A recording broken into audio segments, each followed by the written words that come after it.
71 nömrəli sualdan başladıq. Bu sual bizə deyir ki, Siri-Tire arxitekturada bir workstation başqa bir workstationla əlaqə saxlayarkən, hansı ki, başqa bir switchdə olan trafikin yolu necə olacaq? Bunu şəkil üzərində izah eləmək istəyirəm.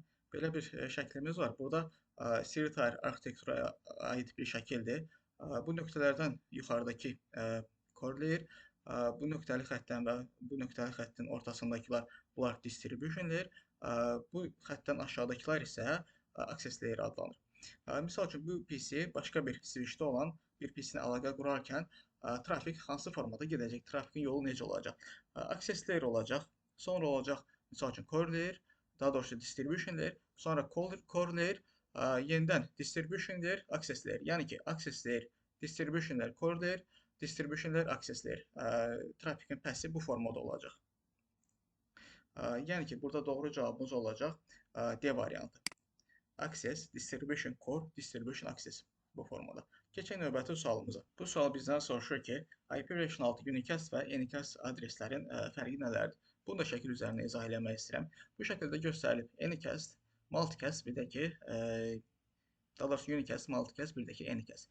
Unicastda biz bir cihazdan başqa bir cihaza data göndərilir. Multicastda bir cihazdan bir qrup cihaza, anycastda isə bir cihazdan ən yaxın olan cihaza, ən yaxın olan IP-yə və yaxud trafik göndərilir. Anycast IP-lər adətən eyni IP publicdə bir neçə yerdə ola bilər, bir neçə routerda ola bilər. BGP protokoluna əsasən ən yaxın olan müəyyən olunacaq. Yenidən sualımıza qaydası olsaq, burada doğru cavabımız olacaq A variantı. Keçək növbəti sualımıza. Bu sual bizdən soruşur ki, şəbəkə əlaqəsində kəsintilər olan zona hansıdır? Yəni ki, overlap olan kanallar hansıdır? Overlap deyərkən üst-üstə düşən kanallar hansılardır deyə bizdən onu soruşur. Hansı ki, üst-üstə düşən kanallar üst-üstə düşdükdə trafikdə artıq kəsintilər ola bilər. Deməli, bu şəklə baxası olsaq, aşağı hissədə kanal 1, bu arada üst-üstə düşməyən kanallar kanal 1, kanal 6 və kanal 11-dir. Kanal 11-i belə bir xətlə işarələyiblər, hansı ki, sola doğru belə bir xət. Kanal 6-da belə bir xətlərlə, kanal 11-də isə belə bir xətlərlə işarələnib. Burada baxası olsaq, misal üçün, zona 1, belə bir xətlər var. Bu aşağı şəkildə baxası olsaq, kanal 1-ə uyğun gəlir. Zona 2 isə kanal 6-ya uyğun gəlir. Yəni ki, bunlar üst-üstə düşməyən kanallardır. Bu sual isə üst-üstə düşən kanalları soruşur. Başqa birisinə baxası olsaq, zon 5 və zon 6-ya biz baxası olsaq. Zon 5-də görərik ki, kanallar hansı ki, kanal 6-dadır. Zon 6-da isə görərik ki, kanal 11-dədir. Yəni ki, üst-üstə düşmür. Başqa bir tərəfdən zon 5-i zon 1 ilə də müqayisə eləyəsi olsaq, görərik ki, kanal 6 və kanal burada 1-dir. Yəni ki, üst-üstə düşməyən kanallardır. Digərlərinə də baxarsınız, burada yalnız üst-üstə düşənlər zon 3 və zon 4. Yəni ki, zon 3-də də kanal 11-dir, zon 4-də də yenə də kanal 11-dir. Bu sualda elə bizdən üst-üstə düşən kanalları soruşurdu. Doğru cavabımız olacaq C variantı, yəni ki, 3 və 4. Keçək növbəti sualımıza.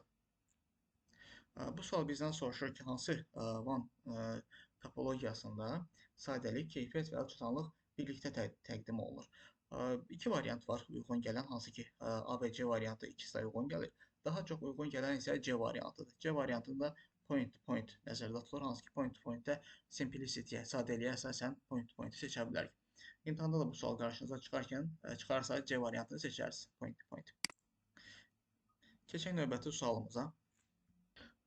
Wireless arxitekturaya aid drag and drop sualıdır. Yəni ki, doğru cavabları soldan sağa doğru sürüşdürməliyik.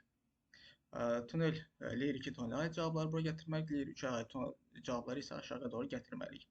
Gəlin başlayaq.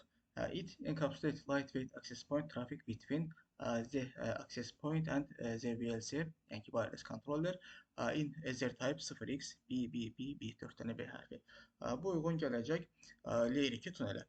Sonra layer 2 tunelə uyğun gələn növbəti isə olacaq it requires IP address on the access point and the VLC, wireless controller. İndi isə keçək layer 3 aid olanlar, layer 2 aid olanlar biri bu idi, digəri isə bu versi it requires'dan başlayanlar.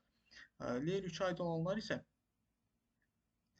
it support lightweight access point tunneling within Ethernet frames and UDP packets. Digər layer 3 aid olan cavabımız isə it uses UDP or UDP Lite for IP version 6 deployment. Ən aşağıdakı iki dənəsi Layer 3 aid oldu. Ən yuxarıdakı və it require-sına başlayanlar isə Layer 2 tonel aid oldu. Doğru cavabları buradan da görə bilərik. Doğru cavablar burada da görsənir. İndi isə keçək növbəti wireless Wi-Fi aid drag and drop suallarına baxaq. Burada doğru cavablar səhvdir. O baxımdan doğru cavabları indi mən özüm deyəm. Extended service set bu uyğun gələcək Wi-Fi option in which cells from different access point and linked together. Sonra digərinə baxası olsaq, independent basic service set. Wi-Fi options that enables two or more clients to communicate directly without central access point. Independent basic set, IBSS adlanır bu. Sonra keçək digərinə, infrastructure mode. Wi-Fi option based around one or more access point. Infrastructure mode. Sonra keçək digərinə, SSID. Alphanumeric text string that identifies a wireless network. SSID. Sonra növbətiyə danışaq. Distribution system. Entire wireless cells of access point and the linkage to the wired network. Doğru cavablarımız bunlardır. Keçək növbəti sualımıza. Bu sual bizdən soruşur ki, spine leaf arxitekturasında, topologiyasında və yaxud switchlər bir-birinə necə qoşulur? Doğru cavabımız burada B variantıdır. Hər leaf switch bütün spine switchlərinə qoşulacaq. Bu şəkil üzərində izah eləmək istəyirəm. Yuxarıdakılar spine switchlər adlanır, aşağıdakılar isə leaf switchlər adlanır. Hər bir leaf switch digər, yəni ki, bütün spine switchlərə qoşulur. İndi sualımıza qaydası olsaq, doğru cavabımız olacaq B variantı. Bu sual bizdən soruşur ki, Spanning Tree Portfel komandasının əsas effekti nədir? Bunu da şəkil üzərindən izah eləmək istəyirəm. Spanning Tree Portfel komandası N-device'ların qoşulacağı portda konfigurasiya edilir. N-device deyərkən, yəni ki, kompüter, IP telefon, kamera kimi cihazlar nəzərdə tutulur. Bu komandanı yazandan sonra Spanning Tree dərhal forwarding state-ə keçir. Burada Spanning Tree-nin state-ləri var. Əgər Spanning Tree Portfel komandası yazmışıqsa, port dərhal forwarding moda keçir. Yenidən sualımıza qaydası olsa, doğru cavabımız olacaq D variantı. Hansı ki, Spanning Tree Convergence time azalır. Yəni ki, birbaşa forwarding state-ə keçdiyi üçün Convergence time azalır. Yəni ki, o state-lərin axıra gedib çatması Convergence time adlanır. Yəni ki, Spanning Tree-nin yekunlaşdığı vaxt nəzərdə tutulur. Spanning Tree hesablamasının yekunlaşdığı vaxt nəzərdə tutulur Convergence time deyərkən. İndi isə keçək növbəti sualımıza. Bu sual bizdən soruşur ki, Portfast enable olmuş interfeysə switch qoşularsa nə olur? Əgər Portfast komandası yazılmış interfeysi, yəni ki, Portfast enable olmuşdursa, həmin porta switch qoşularkən switching loop baş verə bilər və Spanning Tree həmin loopu detect eləyə bilməyəcək. Doğru cavabımız D variantı. Yəni ki, switching loopu detect eləyə bilməyəcək Spanning Tree. Hansı ki, həmin porta biz Portfast'ı enable eləmişiksə. Keçək növbəti sualımıza. Bu sual bizdən soruşur ki, grafik user interfeysində Voice over One wireless LAN deployment konfigurasiya edilərkən hansı QoS profil seçilmişdir, yəni seçilməlidir. Belə bir sualımız var. Doğru cavabımız burada A variantıdır.